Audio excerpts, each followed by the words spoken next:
Halo guys, kembali lagi bersama gua Nandi. Pada video kali ini, gua akan membahas sebuah film berjudul Left-Handed Girl tahun 2025. Tidak pernah lupa, gua selalu mendoakan agar kalian dan keluarga bahagia serta sehat selalu ya. Film dibuka dengan menampilkan seorang ibu tunggal bernama Suven bersama kedua anaknya yang bernama Anne dan juga Ching yang pindah ke Taipei, kampung halaman dari sang ibu. Untuk pertama kalinya, Ching melihat jalanan yang ramai serta deretan bangunan tinggi, seolah-olah Ching sedang memasuki dunia yang begitu berbeda dan hampir terasa seperti dunia ajaib. Sesampainya di tempat tinggal yang baru, mereka segera mengangkat barang-barang ke apartemen sempit yang berada di lantai atas. Lalu pada keesokan harinya, Suven mengantar Ching ke sebuah taman kanak-kanak yang dimana Ching terlihat canggung dan kesulitan berbaur dengan anak-anak lain. Setelah itu, Suven dan Anne pergi ke pasar untuk melihat kios yang akan mereka sewa sebagai tempat perjualan sekaligus sumber penghidupan mereka. Pemilik kios memperingatkan jika Suven tidak mampu membayar sewa tepat waktu, kios tersebut akan ditutup tanpa kompromi. Pada malam harinya, Suven mengajak kedua anaknya mengunjungi rumah kakek dan nenek mereka, atau lebih tepatnya rumah dari orang tua Suven sendiri. Ternyata keluarga Suven tinggal di sebuah apartemen mewah yang dilengkapi fasilitas lengkap seperti lift. Sebelum masuk, Suven mengingatkan anak-anaknya agar bersikap sopan dan menjaga sikap di hadapan kedua kakek nenek. Sesampainya di unit apartemen, sang nenek yang bernama Mei menyambut mereka dengan hangat, terutama kepada Ching, mengingat ini adalah pertemuan pertama antara Ching dan juga Mei, karena Suven tidak pulang bertahun-tahun. Namun Anne justru mendapat teguran karena pakaiannya dianggap terlalu terbuka dan kurang pantas. Selain itu, Mei juga menegur Suven yang terlihat lelah dan tidak terurus. Suven sempat memberitahu ibunya bahwa mereka baru mampu membayar deposit kios dan belum membayar uang sewa secara keseluruhan. Anne kemudian mengeluhkan keputusan ibunya yang ingin membuka kedai mie karena menurut Anne ada pilihan usaha lain yang lebih simpel. Suven langsung menegur Anne yang bersikap seolah paling tahu, padahal Anne sendiri bahkan tidak menyelesaikan pendidikan SMA. Di saat yang bersamaan, sang kakek melihat Ching yang makan menggunakan tangan kiri, lalu menegurnya karena dianggap tidak pantas. Hanya saja, Mei mencoba menenangkan situasi dengan meminta untuk tidak mempermasalahkan hal sederhana itu. Di hari berikutnya, Anne bertugas mengantar dan menjemput adiknya dari sekolah. Dari sini mulai terlihat kebiasaan buruk Anne seperti melanggar aturan lalu lintas demi menghemat waktu. Sesampainya di pasar, Ching dibiarkan masuk ke area kios sendirian. Ching sempat menyapa tetangga kios bernama Johnny dan keduanya langsung terlihat akrab. Di sisi lain, Anne bekerja di toko lain bernama Kios Pinang yang mengharuskan pegawainya mengenakan pakaian minim untuk menarik perhatian pelanggan. Pemilik tempat itu yang bernama Ming mencari karyawan lain juga karena Anne dianggap terlalu dingin dan kurang ramah pada pelanggan. Sementara itu, Ching membantu ibunya berjualan seperti mengantarkan pesanan kepada pelanggan. Setelah membantu ibunya, Ching pun bermain di sekitar pasar malam dengan mengandalkan tangan kirinya, dan tanpa sengaja ia mendapatkan sebuah hadiah dari permainan yang ia ikuti yang kemudian ditunjukkan dengan bangga kepada ibunya. Di sela-sela kesibukan, Johnny menyempatkan diri datang ke kiosnya Suven sambil membawakan hadiah perkenalan. Awalnya Suven menolak dengan halus, tetapi Johnny tetap bersikeras hingga akhirnya Suven menerima hadiah itu. Saat malam semakin larut, Suven dan Ching menutup kios lalu pulang ke apartemen mereka. Di mana keesokan harinya Suven menerima telepon yang membuatnya terkejut. Setelah kedua anaknya bangun, Suven menjelaskan bahwa mantan suaminya, yaitu ayah dari Anne dan Ching, sedang dirawat di rumah sakit. Suven berniat menjenguk dan meminta Anne untuk ikut, tetapi Anne dengan tegas menolak karena masih menyimpan luka atas masa lalunya. Pada akhirnya, Suven pergi sendirian dan ia menemukan mantan suaminya dalam kondisi lemah dan tidak dapat berbicara. Meskipun hubungan mereka telah berakhir, Suven tetap menunjukkan kepedulian dengan menemaninya dan menegur kebiasaan mantan suaminya yang dulunya sering merokok. Sementara itu, Anne datang terlambat lebih dari 1 jam ke tempat kerjanya dengan alasan urusan keluarga yang membuat Ming kesal setengah mati. Ternyata, ini bukan pertama kalinya Anne terlambat sehingga rekan kerjanya harus bekerja lebih lama. Rekan kerjanya yang lugu menjelaskan dengan memenuhi permintaan pelanggan, mereka bisa mendapatkan tip tambahan. Tapi Anne justru memperingatkan rekannya itu agar tidak bersikap naif dan mudah dimanfaatkan oleh bos sendiri. Hari berikutnya, Suven terlihat merokok untuk meredakan stres yang ia rasakan. Suven kemudian meminta Anne untuk mengantar serta menjemput Ching ke sekolah dan membuka kios seperti biasa. Anne yang mengetahui beban ibunya mulai mempertanyakan kenapa Suven masih peduli pada pria yang telah menyakiti mereka. Terlebih kini mereka harus menanggung biaya rumah sakit. Hal ini pun memicu perdebatan sengit antara ibu dan anak. Ching yang sejak tadi memperhatikan percakapan tersebut mencoba bertanya siapa yang mereka bicarakan. Tapi keduanya meminta Ching untuk diam dan tidak mencampuri urusan orang dewasa. Sesuai permintaan ibunya, Anne mengantar dan menjemput Ching dari sekolah, lalu pergi ke pasar untuk membuka kios. Tapi keduanya justru bermain-main dan tidak menyadari kehadiran pelanggan.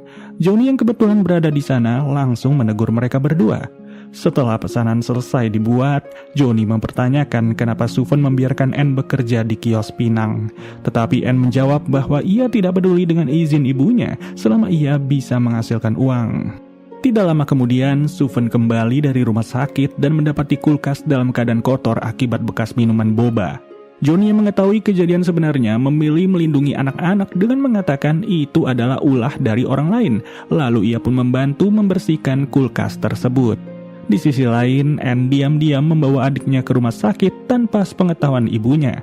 Ching diminta menunggu di luar sementara Anne masuk untuk menemui ayahnya dan ia memperingatkan sang ayah agar tidak lagi mengganggu kehidupan ibu mereka. Tak lama kemudian, Ching masuk karena ingin ke toilet dan ia melihat pria asing yang terbaring lemah di ranjang dengan kebingungan. Anne yang melihat ayahnya menatap heran ke arah Ching tersenyum sinis dan mengatakan bahwa ibunya telah menemukan pria lain setelah sang ayah pergi meninggalkan mereka. Lalu ia meminta sang ayah untuk tidak mengganggu ibunya lagi. Setelah meninggalkan rumah sakit, Ching bertanya tentang pria tersebut. Tetapi Anne justru membentaknya dan mengancam akan membuang semua krayon Ching jika berani menceritakan hal ini kepada ibu mereka. Hari berikutnya, Suven kembali menerima telepon dari rumah sakit. Kali ini kabar duka pun datang. Mantan suaminya telah meninggal dunia. Seperti sebelumnya, Suven meminta Anne untuk pergi ke pasar dan membuka kios, sementara ia harus mengurus segala hal terkait kematian mantan suaminya. Suven juga berpesan agar Ching dititipkan ke rumah nenek mereka. Namun sekali lagi, perbedaan pandangan antara Suven dan Anne memicu perdebatan karena Anne merasa ibunya terlalu terbebani oleh masa lalu yang seharusnya sudah ditinggalkan sejak lama. Kemudian Anne dan Ching pergi ke pasar untuk membuka kios, tetapi Anne justru bersantai dan bersikap kurang peduli terhadap pekerjaan ibunya. Ia bahkan terlihat acuh terhadap pelanggan maupun karyawan lain di sekitar kios tersebut. Di saat itu, mantan teman sekolah yang masih mengenali Anne menanyakan alasan kenapa Anne tidak melanjutkan pendidikan. Padahal dulunya Anne dikenal sebagai siswi yang cerdas dan berprestasi. Teman tersebut kemudian mengundang Anne untuk menghadiri sebuah pesta mahasiswa di motel yang tidak jauh dari sana. Setelah menutup kios, Anne mengantar adiknya ke rumah kakek dan nenek mereka. Awalnya Ching menolak karena merasa tidak nyaman dengan kakeknya. Tetapi Anne tetap memaksa untuk masuk, bahkan ia tidak mengantar adiknya sampai ke dalam apartemen. Ketika makan malam, sang kakek kembali menegur Ching karena menggunakan tangan kiri untuk makan dan menyalahkan Suven yang dianggap tidak mampu mendidik anaknya dengan baik. Lagi-lagi, Mei membela Ching dan mengatakan bahwa zaman sudah berubah. Setelah itu, Ching diajak neneknya untuk bertemu dengan seseorang. Dari percakapan yang terdengar tersirat bahwa sang nenek mungkin saja terlibat dalam bisnis ilegal karena mereka membahas paspor palsu serta kehati-hatian saat melewati pemeriksaan bea cukai, meskipun tidak dijelaskan secara rinci jenis bisnis yang sedang dijalankan. Sepulangnya ke rumah, Ching menghabiskan waktu dengan menggambar menggunakan tangan kirinya. Karena hanya berdua dengan kakeknya, sang kakek pun merebut krayon miliknya dan memaksa Ching menggunakan tangan kanan. Setelah itu, Anne kembali ke kios untuk bekerja. Johnny yang tidak melihat Suven sejak tadi mulai bertanya mengenai keberadaan Suven, dan dari situ Anne menyadari bahwa Johnny memiliki perasaan terhadap ibunya. Beberapa hari kemudian, sang nenek pergi ke luar negeri bersama seseorang dan baru kembali setelah beberapa hari ke depan. Saat kembali ke apartemen, kakek kembali menegur Ching karena tetap menggunakan tangan kiri, bahkan menyebutnya sebagai tangan jahat atau tangan iblis. Sang kakek mengatakan siapapun yang menggunakan tangan kiri sama saja dengan menggunakan tangan iblis. Sejak saat itulah, Ching mulai mempertanyakan dirinya sendiri. Tidak lama kemudian, Suven pulang membawa seekor hewan, satu-satunya peninggalan dari mantan suaminya. Ching terlihat sangat bahagia dan langsung menyayangi hewan tersebut, bahkan memberinya nama yakni Kuku. Malam harinya, Ching pergi ke toko aksesoris dan tertarik pada sebuah gelang. Karena tidak mampu membelinya, Ching akhirnya nekat mencuri gelang tersebut dan berlari pulang. Dengan polos, Ching mengatakan kepada Kuku bahwa tangan iblisnya yang telah mengambil barang itu. Malam berikutnya, pemilik kios datang untuk menagih uang sewa. Karena Suven belum memiliki cukup uang, ia mencoba membujuk pemilik kios tersebut dan berjanji akan segera melunasinya. Meskipun sebenarnya sewa bulan sebelumnya pun belum dibayarkan sama sekali. Di sisi lain, kebiasaan buruk Ching semakin menjadi-jadi. Ching berpindah dari satu toko ke toko lain dan mencuri satu barang dari setiap tempat, seolah-olah mempercayai bahwa perbuatannya dikendalikan oleh tangan iblis miliknya. Kembali ke kios, Johnny yang merasa kasihan kepada Suven mencoba membantu dengan mengalihkan perhatian pemilik kios agar segera pergi. Johnny juga berkata bahwa ia akan menerima uang arisan dalam waktu dekat dan menawarkan agar Suven menggunakan uang itu lebih dulu. Suven pun menolak dengan halus karena tidak ingin merepotkan orang lain dan memilih mencari jalan keluar sendiri.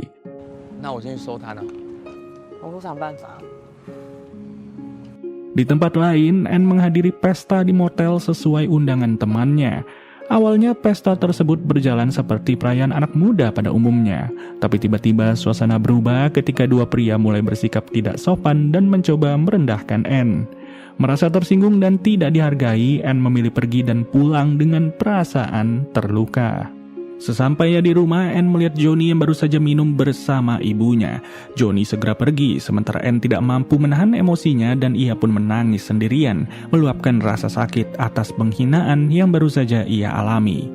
Lalu pada esok hari, Ching menemani ibunya untuk menjual emas di sebuah pegadaian. Setelah itu, Suven membawa Ching ke rumah orang tuanya untuk bertemu dengan saudara-saudara lainnya. Sang ibu memberikan oleh-oleh yang ia bawa dari luar negeri kepada masing-masing anaknya. Hal ini membuat anak-anaknya mulai mempertanyakan alasan kenapa sang ibu sering bepergian ke luar negeri. Namun, ibu mereka memilih menghindari pertanyaan tersebut tanpa memberikan jawaban yang jelas. Karena dalam waktu dekat sang ibu akan berulang tahun, saudara-saudara Suven berencana merayakan ulang tahun tersebut di sebuah restoran mewah. Suven dengan jujur berkata bahwa ia tidak bisa ikut patungan karena seluruh tabungannya baru saja digunakan untuk biaya pemakaman mantan suaminya yang ternyata bernama Cheng. Mendengar hal itu, saudara-saudaranya langsung menegur Suven karena dianggap bodoh telah menghabiskan uangnya untuk pria tersebut. Di saat yang sama, Ching yang baru pertama kali mendengar nama itu mulai bertanya-tanya siapa sebenarnya pria tersebut yang seketika membuat suasana menjadi hening. Di tempat lain, Anne memberitahu Ming bahwa ia akan mengambil cuti pada tanggal 15 untuk merayakan ulang tahun neneknya. Tidak lama kemudian saat sedang melayani pelanggan, Anne tiba-tiba merasa mual dan muntah tanpa sebab yang jelas. Lalu di keesokan paginya, Anne segera melakukan tes kehamilan menggunakan tes pack. Sementara itu, Ching yang sedang belajar di rumah terganggu oleh tingkah laku Kuku. Ia melempar bola agar hewan tersebut mengejarnya, namun bola itu justru jatuh dari balkon. Kuku yang berusaha mengejar bola tersebut ikut terjatuh ke jalan dan menyebabkan seorang pengendara terluka. Kejadian itu pun menjadi viral di lingkungan sekitar. Ching yang merasa bersalah kemudian menyalahkan tangan iblisnya karena telah melepaskan bola tersebut hingga menyebabkan kejadian buruk itu.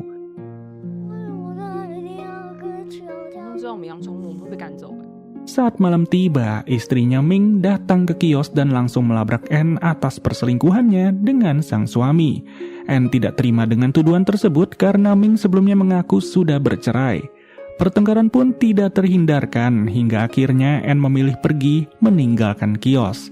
Namun sebelum pergi, ia sengaja memancing emosi wanita itu dengan mengatakan bahwa ia sedang mengandung anak dari Ming.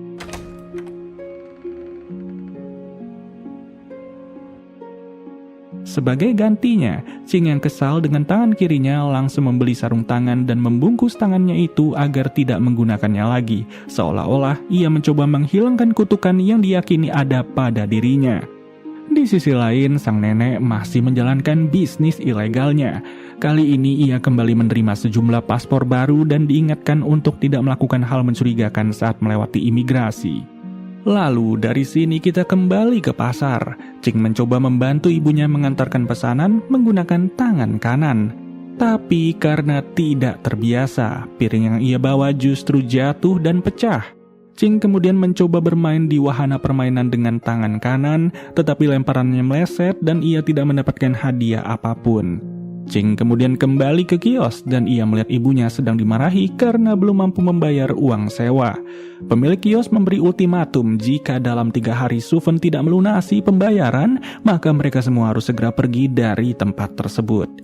Johnny yang merasa iba langsung menawarkan bantuan, tapi sekali lagi Suven menolak dan bersikeras mencari jalan keluar sendiri. Akhirnya Suven pergi ke rumah ibunya untuk meminta bantuan selama beberapa bulan ke depan.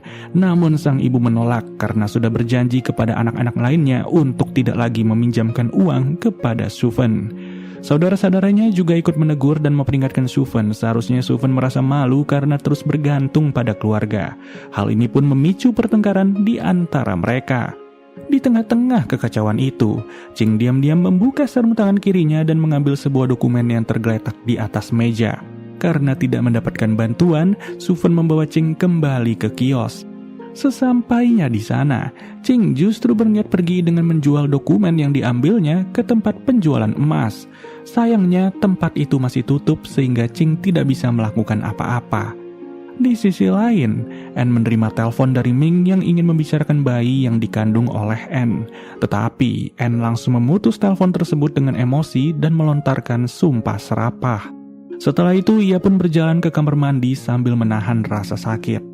Di tempat lain, Mei didatangi oleh petugas imigrasi setelah terdeteksi adanya aktivitas mencurigakan. Rumahnya pun digeledah untuk mencari barang bukti. Setelah kejadian itu, anak-anaknya membicarakan paspor milik ibu mereka yang hilang ketika penggeledahan yang justru secara tidak langsung menyelamatkan Mei karena tidak ditemukan bukti apapun.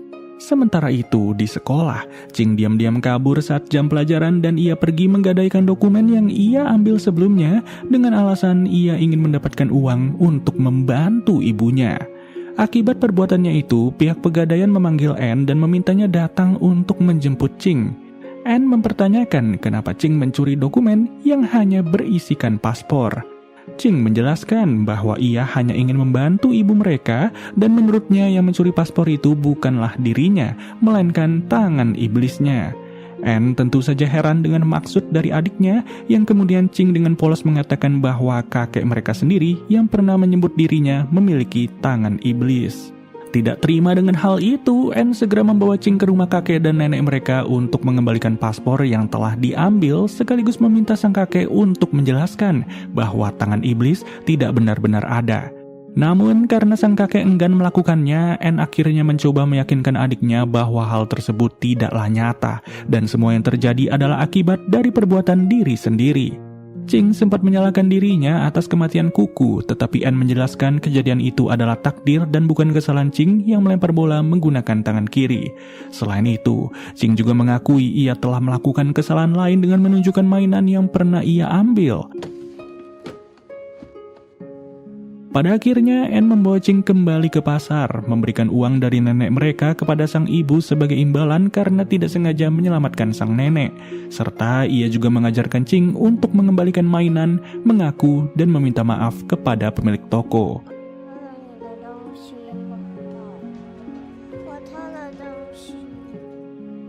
Keesokan harinya, Anne dan Ching bersiap-siap menghadiri pesta ulang tahun nenek mereka.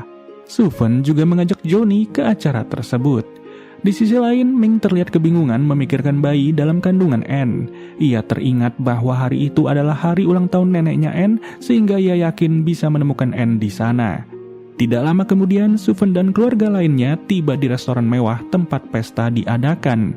Suven memperkenalkan Johnny sebagai pacarnya kepada seluruh anggota keluarga. Sementara itu, Ming berusaha mencari lokasi pesta agar bisa menemui Anne. Di restoran, pesta awalnya berlangsung dengan lancar. Mei disambut dengan meriah, semua orang bersulang dan menikmati hidangan. Bahkan Mei mendekati Ching dan menyebutnya sebagai cucu kesayangannya karena telah menyelamatkan nyawanya beberapa hari sebelum ini. Namun, suasana berubah ketika Ming dan istrinya tiba dan meminta Anne untuk berbicara. Anne jelas terkejut dan menolak. Istri Ming yang tidak sabaran langsung mengungkapkan di depan semua orang bahwa Anne telah mengandung anak dari suaminya. Ia bahkan dengan mudahnya mengatakan jika anak tersebut laki-laki, maka anak itu akan menjadi milik mereka. Suven yang kecewa meminta Anne untuk segera jujur. Akhirnya, Anne mengaku bahwa ia telah lama menggugurkan kandungan tersebut. Pengakuan itu membuat suasana pesta ulang tahun menjadi kacau dan penuh rasa malu. Johnny segera mengusir Ming dan istrinya dari tempat itu, sementara Ming yang merasa bersalah memberikan sejumlah uang untuk Anne. Suven yang kecewa kemudian mempertanyakan sikapnya Anne yang belum juga kapok dan ia menuntutnya untuk bertanggung jawab atas hidupnya sendiri. Lalu demi mengalihkan suasana, anak laki-laki Mei maju ke depan untuk memamerkan pencapaiannya dan memuji ibunya yang telah menjadi garda terdepan dalam mendukung bisnis yang dijalankan. Setelah itu, anggota keluarga lain pun bergantian memberikan ucapan selamat ulang tahun. Sebelum acara tiup lilin dimulai, Anne yang dalam keadaan mabuk berat menghentikan acara karena ingin mengatakan sesuatu. Ia membisikkan sesuatu kepada Ching dan memintanya menyampaikan hal itu di depan semua orang. Ching pun melakukannya dengan mengucapkan selamat ulang tahun kepada nenek buyutnya. Hal ini membuat Mei terkejut dan bertanya kenapa ia dipanggil demikian. Akhirnya Anne mengungkapkan kebenaran bahwa Mei memang adalah nenek buyut dari Ching, karena sebenarnya Anne lah yang melahirkan Ching, bukan Suven. Dengan kata lain, Ching adalah anak dari Anne. Suven yang merasa dipermalukan menampar Anne karena selama ini ia membunyikan rahasia tersebut demi kebaikan Anne. Tapi Anne justru merasa bahwa tindakan ibunya itu lebih untuk menyelamatkan diri sendiri. Mei yang juga marah mempertanyakan kenapa Suven menutupi hal tersebut darinya, hingga hampir terjadi kekerasan sebelum akhirnya dilerai oleh orang-orang di sana.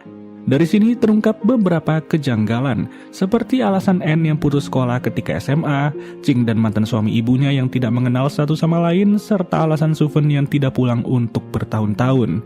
Demi meredakan suasana, Johnny langsung mengalihkan perhatian dengan melanjutkan acara tiup lilin dan mengajak semua orang menyanyikan lagu ulang tahun. Lalu, seiring berjalannya waktu, meskipun sempat terjadi pertengkaran besar antara Anne dan juga Suven, Anne memilih untuk tidak memperpanjang konflik tersebut. Beberapa hari kemudian, Anne kembali ke pasar untuk membantu ibunya. Sejak saat itu, mereka berusaha menjalani hidup seperti sebelumnya. Dari sinilah, film Left-Handed Girl tahun 2025 akhirnya dinyatakan selesai. Terima kasih teman-teman yang telah menonton alur cerita dari film ini hingga selesai, dan kita bertemu lagi di video-video baru berikutnya. So, gua Nandi cabut dulu. Dadah.